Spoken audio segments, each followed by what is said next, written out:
Hello friends, स्वागत है आप सभी का एससीएस क्लासेस पर। इस क्लास में आपको लगातार प्रीवियस ईयर के क्वेश्चंस आपको कराए जा रहे हैं। उसी डेली की तरह आपके लिए सामान्य ज्ञान के 20 प्रश्नों और सामान्य हिंदी के 20 प्रश्नों की श्रृंखला पुनः लेकर के उपस्थित हुए हैं, जिसमें 40 क्वेश्चनों को लिया गया है, जिसमें सामान्य ज्ञान के 20 प्रश्न और सामान्य हिंदी के 20 प्रश्न, जो कि आपको पता चल चुका होगा कि आपका एग्ज़ाम 4 फरवरी से शुरू होने जा रहा है। इसलिए आप और अधिक बेहतर तैयारी के लिए आप प्रैक्टिस को लगाएं, वो भी ओरिजिनल क्वेश्चन पेपर के साथ में, जो कि प्रीवियस ईयर के लिए गए हैं। सबसे पहले जो अपना सेक्शंस आएगा वह जीके जीएस का होगा।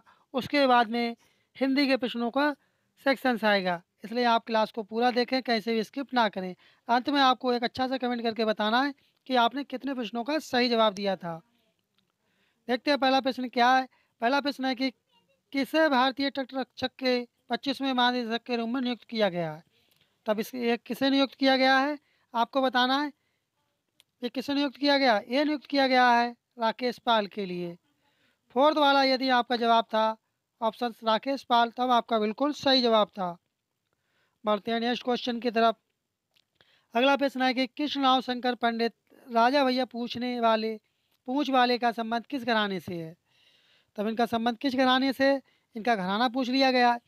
घराने से संबंधित आपके लिए सेपरेट अलग से स्पेशल क्लास लेकर के आएंगे, जिसमें सभी घराने कंप्लीट होंगे, जो कि वो क्लास देखने के बाद में आपको और अन्य क्लास देखने की आवश्यकता नहीं पड़ेगी, क्योंकि आपको उसी क्लास से किसी भी तरह का घराना आ जाए, आप वो प्रश्न एसएससी के पेपर में करके आएंगे सही। ठीक है, लेकिन इसका सही जवाब क्या है आपको बताना है कमेंट बॉक्स में। तब इसका सही जवाब क्या होगा? तो इसका सही जवाब होगा जयपुर अतरौली घराना। सेकंड वाला ऑप्शन आपका सही जवाब होगा।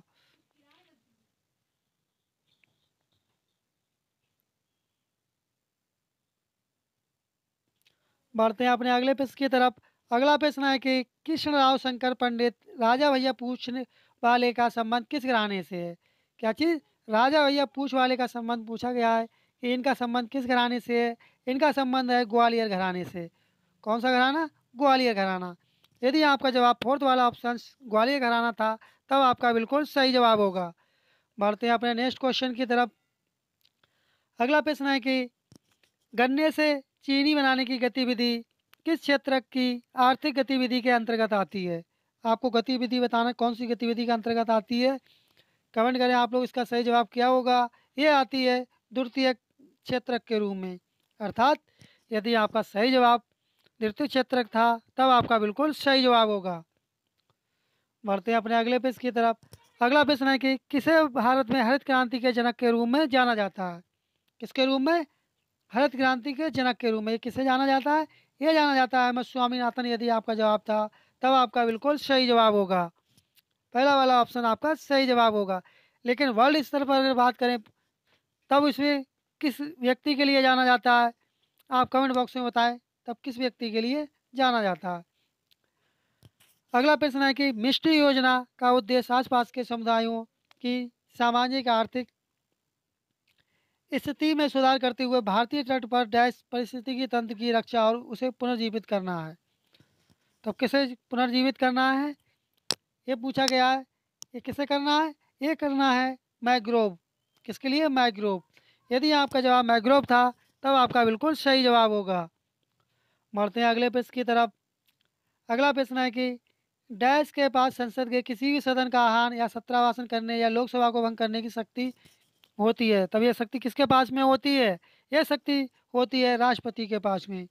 यदि आपका जवाब राष्ट्रपति था, तब आपका बिल्कुल सही जवाब होगा। आपको क्लास कैसी लग रही कमेंट बॉक्स में अवश्य बताएं। यदि आपको क्लास अच्छी लग रही है और अभी तक चैनल पर आप नए हैं, चैनल को सब्सक्राइब नहीं किए, तब आप चैनल को सब्सक्राइब कर दें, सेशन को शेयर कर दें और वीडियो को लाइक कर लें। बढ़ते हैं अपने नेक्स्ट क्वेश्चन की तरफ। नेक्स्ट क्वेश्चन है कि किस तत्व की परमाणु संख्या सबसे अधिक है और प्राकृतिक रूप से पाया जाने वाला सबसे भारी तत्व है। तब कौन सा जो भारी तत्व है सबसे प्राकृतिक रूप में पाया जाने वाला? ये आपका है यूरेनियम। क्या कौन सा तत्व होगा? यूरेनियम। यदि आपका जवाब यूरेनियम था, तब आपका बिल्कुल सही जवाब होगा। अंत में आपको कमेंट करके बताना है कि आपने कितने प्रश्नों का सही जवाब दिया। अगला प्रश्न है कि नृत्य महोत्सव केरल पर्यटन विकास निगम द्वारा आयोजित किया जाता है। ये केरल के त्रिवेंद्रम या तिरुवनंतपुरम शहर में कुन्नू महल परिषद में साल में 2 बार और 1 बार अक्टूबर नवंबर के महीने में और फिर मार्च और अप्रैल के महीने में मनाया जाता है। तो वह कौन सा है आपको ये बताना है। ये आपका है निशा निशागंधी। कौन सा होगा? निशागंधी। यदि आपका जवाब थर्ड वाला ऑप्शन था तब आपका बिल्कुल सही जवाब होगा। बढ़ते हैं नेक्स्ट क्वेश्चन की तरफ।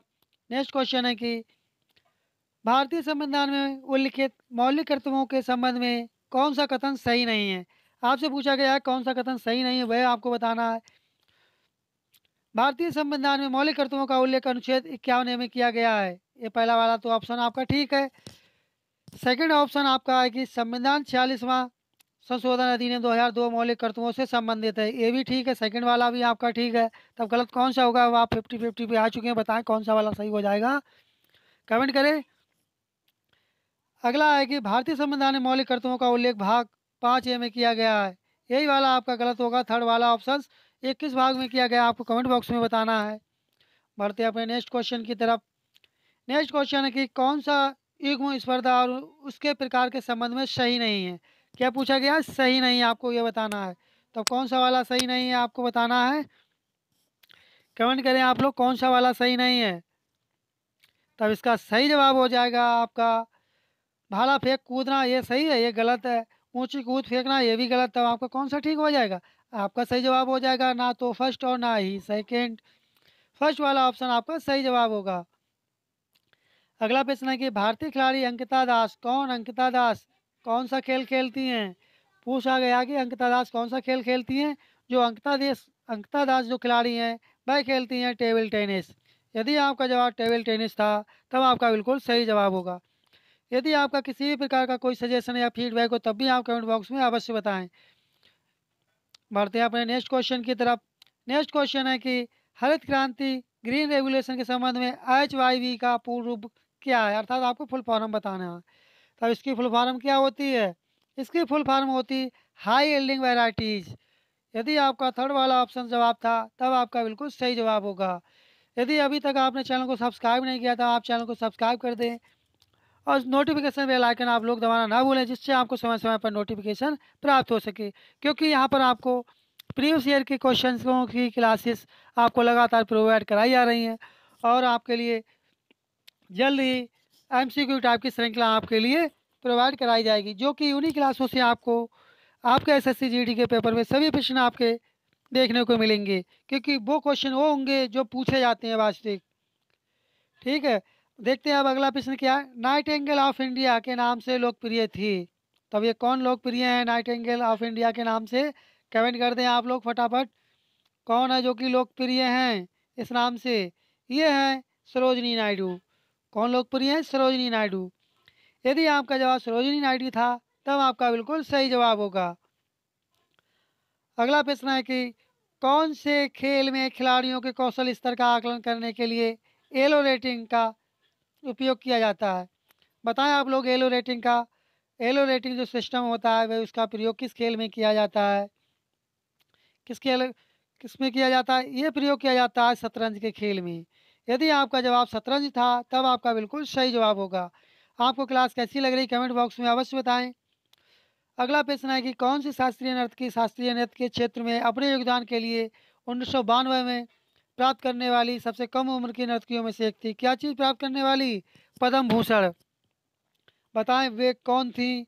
वे थी आपकी सोनल मान सिंह। सोनल मान सिंह के लिए 1992 में पद्म भूषण पुरस्कार से सम्मानित किया गया था। अगला प्रश्न है कि छऊ नृत्य शैली का संबंध किस राज्य से है? आपके लिए जितने भी नृत्य शैली हैं या नृत्य शास्त्र हैं इनकी क्लास आपके लिए सेपरेट अलग से लेकर के आएंगे, जो कि वो क्लास देखने के बाद में आपको अन्य कोई क्लास देखने की ज़रूरत नहीं पड़ेगी। तब इसका सही जवाब क्या होगा? इसका सही जवाब होगा पश्चिम बंगाल। छऊ नृत्य शैली का संबंध किस राज्य से है? पश्चिम बंगाल से। कहाँ से? पश्चिम बंगाल से संबंध है इसका। पढ़ते हैं अपने नेक्स्ट क्वेश्चन की तरफ। अगला प्रश्न है कि कौन सा सार्क का सदस्य नहीं है? क्या भूटान नहीं है, चीन नहीं, बांग्लादेश नहीं, नेपाल नहीं? कमेंट करें आप लोग इसका सही जवाब क्या होगा जो सार्क देश का सदस्य नहीं है। तो कौन सा देश है जो सार्क का सदस्य नहीं है? वह आपका चीन। चीन एक ऐसा देश है जो कि सार्क का सदस्य नहीं अर्थात मेंबर नहीं है। अभी तक आप अगर वीडियो को लाइक नहीं किए तो आप लाइक कर दें और सेशन को आप लोग शेयर कर दें।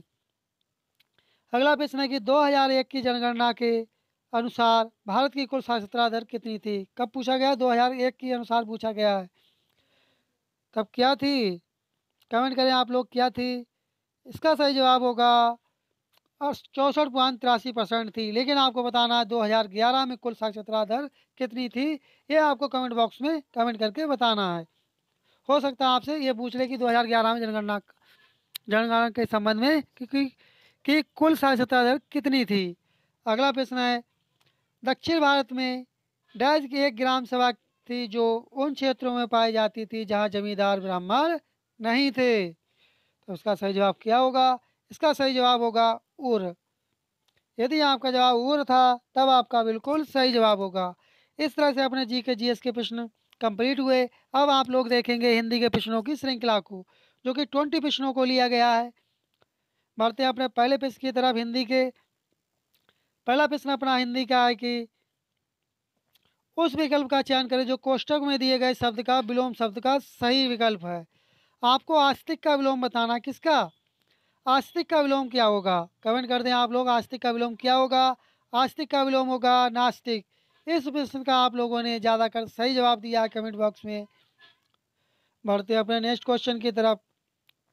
अब आपको बताना है लोकतिक का सही अर्थ बताना है। आंखों के आगे पलकों की बुराई। क्या चीज़? आंखों के आगे पलकों की बुराई। बताएं आप लोग, इसका सही जवाब क्या होगा? आंखों के आगे पलकों की बुराई।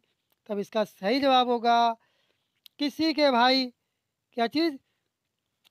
किसी के भाई बंधुओं या इष्ट मित्रों के सामने उसकी बुराई करना। तब उसे क्या कहेंगे? उसे आप कहेंगे आंखों के आगे पलकों की बुराई करना। अगला प्रश्न है कि अब आपको बताना कि त्रुटि युक्त है जबकि एक सही है, उस सही विकल्प का चयन करें। इस और में आपको बताना है इस प्रश्न में कि 4 ऑप्शन दिए रखे हैं, जिसमें से क्या पूछा गया है? उस सही विकल्प का चयन करें। एक सही है, आपको सही वाला बताना कौन सा सही है और 3 गलत हैं। तब इसका सही जवाब क्या होगा? कौन सा होगा? इसका सही जवाब होगा उसने कहा कि वे 4 भाई हैं। यदि आपका जवाब थर्ड वाला ऑप्शन था तब आपका बिल्कुल सही जवाब होगा। अगला प्रश्न है कि सही शब्दों वाले विकल्प का चयन करें। केवल मेरे तो केवल मात्र एक ही आधार आप हैं। आपके लिए बताना किसका है? केवल मात्र एक का बताना आपके लिए, जो आप ये अंडरलाइन देख रहे हैं। तब इसका सही जवाब क्या होगा? इसका सही जवाब होगा मेरे तो केवल एक ही आधार आप हैं। यदि आपका जवाब फोर्थ वाला ऑप्शन था तब आपका बिल्कुल सही जवाब था। अगला प्रश्न है कि रेखांकित शब्दों के लिए सही शब्दों वाले विकल्प का चयन करें। तुम्हारे व्यवहार से मैं क्षुभित हूँ। तब बताएं इसका सही जवाब क्या होगा? इसका सही जवाब होगा आपका तुम्हारे व्यवहार से मैं क्षुब्ध हूँ। यदि आपका जवाब थर्ड वाला ऑप्शन था तब आपका बिल्कुल सही जवाब था। आपको क्लास कैसी लग रही कमेंट बॉक्स में अवश्य बताएं। यदि आप अभी तक सेशन को लाइक नहीं किए हैं तब आप लोग सेशन को आप लोग शेयर कर दें और सेशन को लाइक कर लें। अगला प्रश्न है कि रेखांकित शब्दों के लिए सही शब्दों वाले विकल्प का चयन करें। रविवार के दिन तो हर जगह अवकाश होता है। तब आपके लिए बताना रविवार के दिन। तब इसका सही जवाब क्या होगा? इसका सही जवाब होगा रविवार को तो हर जगह अवकाश होता है। ये ठीक तरह से लिखा हुआ है। बढ़ते हैं अगले प्रश्न की तरफ। अगला प्रश्न पूछा गया कि पर्यायवाची पूछा गया है, वक्त का पर्यायवाची बताना है कि वक्त का पर्यायवाची क्या होता है। बताएं आप लोग, वक्त का पर्यायवाची क्या होता है? वक्त का पर्यायवाची होता है समय। वक्त का पर्यायवाची क्या हो जाएगा? समय। बढ़ते हैं अगले प्रश्न की तरफ। अब आपको रिक्त स्थान की पूर्ति करना है। जाओ जाकर मालिक से अपनी ड्रेस ले लो। मालिक से आप क्या लेंगे? तनख्वाह लेंगे, तारीख लेंगे, इम्तिहान लेंगे या अदालत लेंगे? इस प्रश्न का आप लोग ज़्यादातर सही जवाब बता रहे हैं कमेंट बॉक्स में। तब इसका सही जवाब क्या होगा? इसका सही जवाब होगा आप मालिक से क्या लेंगे? तनख्वाह लेंगे। पहला वाला ऑप्शन आपका सही जवाब होगा। बढ़ते हैं अपने नेक्स्ट क्वेश्चन की तरफ। अब आपको पर्यायवाची बताना है, किसका? कपट का पर्यायवाची बताना है। कपट का पर्यायवाची क्या होता है? कपट का पर्यायवाची होता है फरेब। यदि आपका जवाब फर्स्ट वाला ऑप्शन था फरेब, तब आपका बिल्कुल सही जवाब होगा। अगला प्रश्न है कि यदि कोई त्रुटि है तब आप उस त्रुटि को चूज करेंगे, कोई त्रुटि नहीं है तब आप कोई त्रुटि नहीं वाले ऑप्शन को सेलेक्ट करेंगे। जनसंख्या से मामले को भारत दुनिया में दूसरा सबसे बड़ा राष्ट्र है और भारत की लड़कियों की शिक्षा की दर बहुत कम है। बताएं आप लोग इसका सही जवाब क्या होगा? इसका सही जवाब होगा जनसंख्या से मामले को भारत दुनिया में दूसरा है। थर्ड वाला ऑप्शन आपका सही जवाब होगा। अगला प्रश्न है रेखांकित शब्द के लिए सही वर्तनी ज्ञात कीजिए। अब आपको सुपन की सही वर्तनी बताना है कि सुपन किस तरह से लिखा जाएगा। बताएं सुपन किस तरह से लिखा जाएगा, कमेंट कर दें आप लोग। सुपन किस तरह से आप लोग लिखते हैं? सुपन आप लोग किस तरह से लिखते हैं, कमेंट कर दें फटाफट। सुपन आप किस तरह से लिखेंगे? सुपन आप लिखेंगे जो सेकंड वाले ऑप्शन में लिखा रखा है, इस तरह से आप सुपन लिखते हैं। अगला प्रश्न आपको त्रुटि बताना है कि इतना आलस्यता करोगे तो जीवन में कुछ नहीं कर पाओगे। अर्थात यदि आप आलस करोगे तब आप जीवन में कुछ नहीं कर पाओगे। इसलिए आप लगे रहें, अपनी तैयारी में अच्छे से जुटे रहें, अपनी तैयारी करें और अपनी एक सीट एसएससी जीडी की पक्की करें। तब आलस्यता, तो आपको बताना इसका सही जवाब क्या होगा। इसका सही जवाब होगा इतना आलस्यता। फोर्थ वाला ऑप्शन आपका सही जवाब होगा। अगला प्रश्न आपको बताना है तत्सम रूप बताना किसका? आंवला का तत्सम क्या होगा? बताएं आप लोग आज आंवला का तत्सम क्या हो जाएगा? आंवला का तत्सम होता है आमलक। यदि आपका जवाब थर्ड वाला ऑप्शन था तब आपका बिल्कुल सही जवाब होगा। अगला प्रश्न आपको बताना है मुहावरे का अर्थ बताना है पानी पीकर जात पूछना। क्या चीज़? पानी पीकर जात पूछना। इस मुहावरे का क्या अर्थ होगा? इसका अर्थ होगा काम करने के बाद जांच पड़ताल करना। थर्ड वाला आपका सही जवाब होगा। अगला प्रश्न आपको विलोम शब्द बताना है। आशा का विलोम शब्द क्या होगा?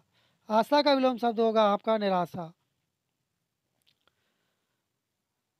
आपके एसएससी जीडी के पेपर में एक गद्यांश होगा, उस गद्यांश से आपसे 5 क्वेश्चंस पूछे जाएंगे जो कि बहुत ही ईजी गद्यांश आता है। आप चाहेंगे थोड़ी सी भी मेहनत करे हुए होंगे बड़े हुए, तब आपके 5 question A to Z correct होंगे। बढ़ते अपने पहला प्रश्न क्या है? पहला प्रश्न अपना है कि भारतीय राष्ट्रीय ध्वज हमारी का प्रतीक है। तब ये किस चीज़ का प्रतीक है ध्वज अपना? किस चीज़ का प्रतीक है? यह प्रतीक है स्वाधीनता का। यदि आपका जवाब सेकंड वाला ऑप्शन स्वाधीनता था तब आपका बिल्कुल सही जवाब होगा। अगला प्रश्न है कि भारतीय कानून के अनुसार राष्ट्रीय ध्वज डैश के कपड़े का होना चाहिए। तब किस कपड़े का होना चाहिए भारतीय ध्वज? आपको बताना ये होना चाहिए खादी का। यदि आपका जवाब खादी था तब आपका बिल्कुल सही जवाब होगा। अगला प्रश्न है कि बाकी के दिनों में वे उसको नहीं डैश सकते थे। क्या नहीं सकते थे? बताएं का सही जवाब क्या होगा?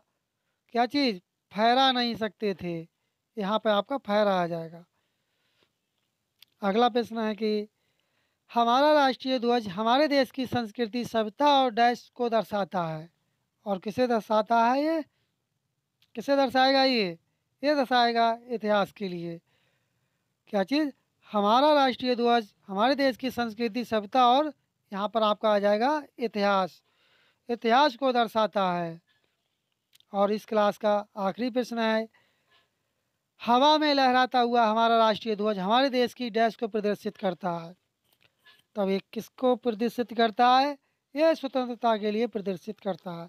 इस तरह से अपने जी के जीएस और हिंदी के प्रश्नों की 40 क्वेश्चनों की श्रृंखला कंप्लीट हुई। आपको क्लास कैसी लगी कमेंट बॉक्स में अवश्य बताएं। और यदि अभी तक आप चैनल पर नए हो, अभी तक चैनल को सब्सक्राइब नहीं किए तो आप चैनल को सब्सक्राइब कर दें, सेशन को शेयर कर दें और सेशन को आप लोग लाइक कर दें। और आपका किसी भी प्रकार का कोई सजेशन या फीडबैक हो तब भी आप कमेंट बॉक्स में अवश्य बताएं। मिलते हैं जल्दी नेक्स्ट क्लास में, तब तक के लिए धन्यवाद। जय हिंद, जय भारत।